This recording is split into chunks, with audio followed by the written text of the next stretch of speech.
Денеска сме сведоци на нови небулози од господинот Зоран Заев и од Социјалдемократскиот сојуз, кои веројатно можеме да ги сместиме само во рубриката верували или не.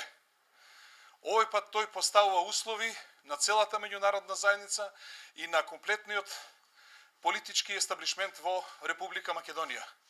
Тој поставува нови барања и нас воопшто не чуди што ваквите работи му ги толерираат дел од меѓународната заедница, одредени амбасадори, но во ниеден случај не можеме да сватиме како и натаму го толерираат останатите потписници на Пржинскиот договор.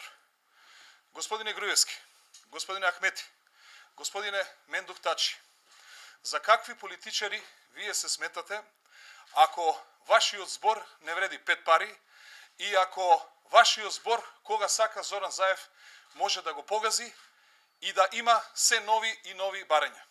Дали сте вие свесни дека судбината на Република Македонија е токму во вашите раце и во вашите одлуки?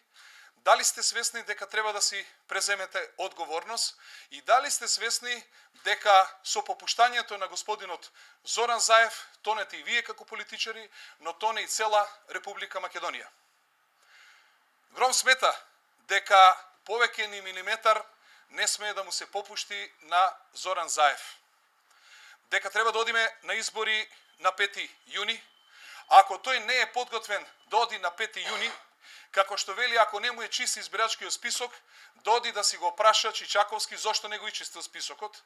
Ако медиумите му се нерегулирани, тогаш нека си го прочита изборниот закон, таму се до детал регулирали медиумите, и ако не е подготвен да оди на избори, ништо страшно, и ако ги изгуби, не е крај на светот, значи треба тој и неговата партија да се подготвува потоа за нови избори.